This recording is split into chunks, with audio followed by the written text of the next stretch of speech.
زمین سے 480 فیٹ اونچے 4500 سال پرانے اس پیرامڈ کے اندر ایسا کیا تھا جس کو صرف دیکھنے کے لیے ریسرچرز نے ایک روبوٹک کیمرہ پیرامڈ کے اندر بھیجا۔ ایک جگہ پر آ کر روبوٹک کیمرہ رک گیا کیونکہ اب اس کے سامنے پتھر کا ایک سلیب تھا۔ ریسرچرز کا ماننا تھا کہ اس سلیب کے پیچھے ضرور کوئی ایسا راز چھپا ہے جو پچھلے 4500 سالوں سے دفن ہے۔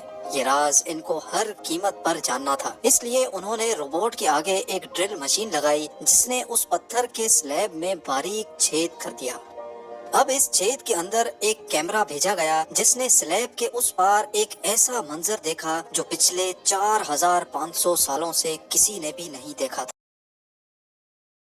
ناظرین، مصر یعنی ایجپٹ میں ٹوٹل 138 اونچے ترین پیرامڈز موجود ہیں جنہوں نے پچھلے ہزاروں سالوں سے درجنوں ارتھکویکس اور کئی خطرناک طوفان کا سامنا کیا، لیکن مجال ہے ان میں سے کوئی ایک بھی ادھر سے ادھر ہوا ہو۔ ان میں سے سب سے اونچا اور بڑا pyramid the great pyramid of Giza کہلاتا ہے، اور اس پیرامڈ کی بیس کا ایریا 13 ایکڑز ہے۔ یعنی اس پیرامڈ کے اندر حیرت انگیز طور پہ ایک دو نہیں بلکہ پوری 9 فٹ بال فیلڈز آرام سے فٹ آ سکتی ہیں۔ ایک ایسٹیمیٹ کے حساب سے اس پیرامڈ میں ٹوٹل 23 لاکھ بڑے بڑے پتھروں کا استعمال ہوا، جن میں سے کئی پتھروں کا وزن 50 ٹن بھی تھا۔ اگر اس کے ٹوٹل وزن کا اندازہ لگایا جائے تو اس پیرامڈ کا وزن 60 لاکھ ٹن ہے، جو 12 برج خلیفہ کے وزن کے برابر بنتا ہے۔ لیکن اتنے اونچے اور عالی شان پیرامڈز بنانے کا آخر مقصد کیا تھا؟ ہزاروں سال پہلے جب انسان کے پاس کوئی ٹولز بھی موجود نہیں تھے، تب ان پیرامڈز کی دیواروں کو کیسے انچ بائی انچ لیول کیا گیا؟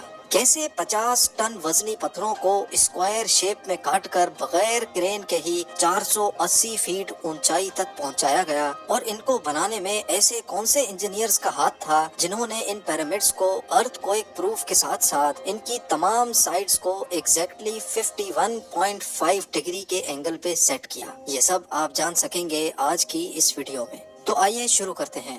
Challenge number 1۔ کئی صدیوں سے مختلف ریسرچ ٹیمز اس پیرامڈ کی کنسٹرکشن ٹیکنیک جاننے کے لیے سر جوڑ کر بیٹھی تھیں کہ آخر اس پیرامڈ کی ہر side exactly north, south, east اور ویسٹ پہ بغیر کمپس کے کیسے سیٹ کی گئی ہوں گی۔ کئی ایکسپرٹس کا ماننا ہے کہ اس ٹائم کے آرکیٹیکٹس نے سب سے پہلے ایسی زمین تلاش کی ہوگی جو لاکھوں ٹن وزنی پتھروں کا وزن جھیل سکے۔ اس کے بعد پولر سٹارز یعنی وہ ستارے جن کی مدد سے ارتھ کے پولز کا پتہ پڑتا ہے، ان کی مدد سے پیرامڈ کی ہر سائڈ کو مارک کیا گیا۔ نہ کوئی کمپس اور نہ ہی کوئی آپٹیکل انسٹرومنٹ، صرف اس بیسک ٹیکنیک سے ہزاروں سال پہلے اس پیرامڈ کی ڈائریکشن سیٹ کی گئی، اور وہ بھی 0 ایررز کے ساتھ۔ Challenge number 2۔ اگلا چیلنج تھا زمین کو لیول کرنے کا۔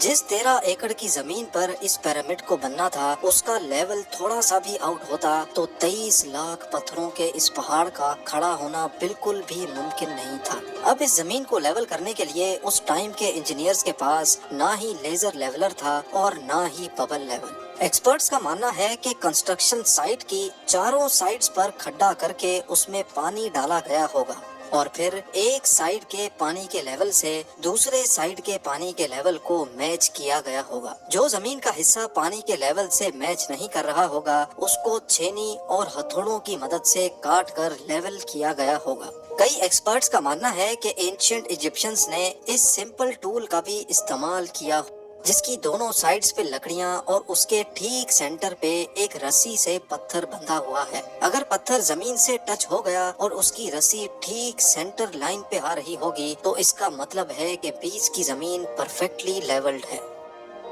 Challenge number 3۔ اب پیرامڈ کنسٹرکشن سائٹ پہ ڈائریکشنز بھی سیٹ تھیں، مارکنگز بھی ہو چکی تھیں اور زمین کا لیول بھی سیٹ تھا۔ اب باری تھی کنسٹرکشن اسٹارٹ کرنے کی، جس کے لیے لاکھوں ٹن وزنی اور بڑے پتھر ریکوائرڈ تھے۔ لیکن یہ پتھر کاٹنے کے لیے نہ ہی ان کے پاس گرائنڈر تھے اور نہ ہی جیک ہیمرز، لیکن پھر بھی انہوں نے 50 ٹن وزنی پتھر کاٹے بھی اور ان کو اسکوائر یا ریکٹینگل شیپ بھی دیا۔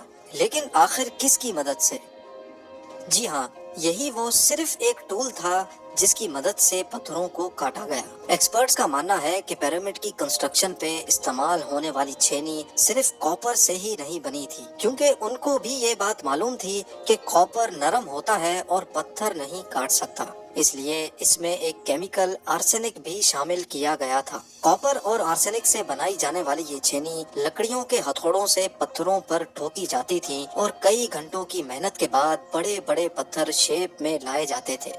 Challenge number 4۔ اب چونکہ یہ خاص قسم کا پتھر جس کو آج لائم اسٹون کہا جاتا ہے، اس کی کٹائی پیرامڈ کنسٹرکشن سائٹ گیزا سے 250 کلومیٹر دور ٹورا کے شہر میں ہو رہی تھی۔ اب مسئلہ تھا یہ پتھر گیزا تک ٹرانسپورٹ کرنے کا۔ ہر ایک پتھر 50 ٹن یعنی 50,000 kg کے برابر تھا، جو تقریباً 3 پیسنجر بس کے وزن کے برابر بنتا ہے، اور ایسے 23 لاکھ پتھر صرف ایک پیرامڈ میں استعمال ہونا تھے۔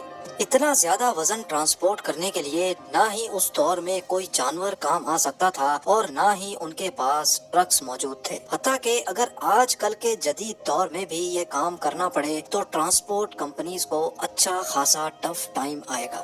حیرت انگیز طور پہ یہ کام ورکرز اور کشتیوں کی مدد سے کیا گیا۔ جی ہاں، ٹورا اور گیزا کے درمیان موجود ریور کا فائدہ اٹھایا گیا اور بڑی بڑی کشتیوں میں پتھر لاد کر پیرامڈ سائٹ پر پہنچائے گئے۔ ایکسپرٹس کا ماننا ہے کہ یہ کام اتنا آسان نہیں تھا۔ شپس میں اتنے بڑے پتھر کی لوڈنگ اور ان لوڈنگ میں کم سے کم بھی 500 مزدوروں کی آرمی ایک ہی وقت میں لگائی گئی ہوگی۔ Challenge number 5۔ جو ایکسپرٹس کی ٹیمز پیرامڈ کی کنسٹرکشن پر ریسرچ کر رہی تھیں، ان کو اب اپنے کئی سوالوں کے جواب مل چکے تھے، لیکن ایک بات ان کو ہر وقت ستا رہی تھی کہ لائم اسٹون کٹ بھی گئے، ٹرانسپورٹ بھی ہو گئے اور کنسٹرکشن کے دوران ایک کے اوپر ایک لگنا بھی شروع ہو گئے۔ مسئلہ یہ تھا کہ پتھر اتنی اونچائی تک آخر پہنچائے کیسے گئے ہوں گے۔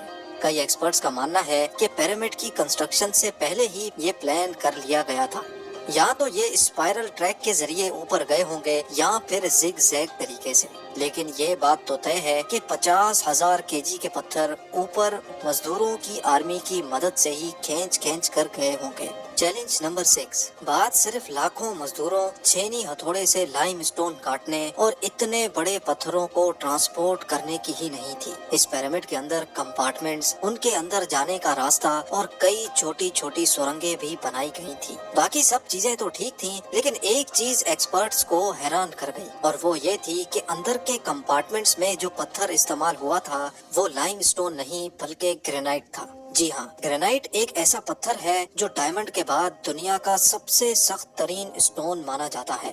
آج کل کے ماڈرن دور میں بھی گرینائٹ بڑے بڑے گرائنڈرز کی مدد کے سوا کاٹا ہی نہیں جا سکتا۔ دنیا بھر سے کئی آرکیولوجیکل ایکسپرٹس کو پیرامڈ کا وزٹ بھی کروایا گیا، لیکن کسی کو بھی اس بات کا سراغ نہیں ملا کہ 4500 سال پہلے ایجپشنز نے گرینائٹ جیسے ٹھوس پتھر کو اتنی صفائی سے کیسے کاٹا تھا۔ آخرکار کئی سالوں کے بعد ایکسپرٹس نے اس مسٹری کو بھی سالو کر دیا۔ ایجپشنز نے گرینائٹ کو اتنی صفائی سے ایک ایسے آرے سے کاٹا تھا جس کے دانت ہی نہیں تھے۔ جی ہاں، بغیر دانتوں والے اس آرے کے دونوں سائڈوں پر وزن ڈال کر اس کو گرینائٹ پر چلایا جاتا تھا اور بیچ میں بجری ڈالی جاتی تھی۔ ایکسپرٹس کا ماننا ہے کہ اس طریقے سے اتنے بڑے پتھر کو کاٹنے میں 4 مہینوں کا وقت لگ جاتا تھا۔ آخرکار پیرامڈز بنانے کا مقصد کیا تھا؟ ان پیرامڈز کو بنانے میں کتنے مزدور ایک ہی وقت میں کام کرتے تھے، اور روبوٹک کیمرہ نے جب پیرامڈ کے اندر پتھر کے سلیب میں سوراخ کیا تو اس کے اندر وہ کون سا منظر دیکھا گیا جو پچھلے 4500 سالوں سے کسی نے بھی نہیں دیکھا تھا۔ یہ سب اور اس سے بھی زیادہ آپ جان سکیں گے اس ویڈیو کے پارٹ 2 میں۔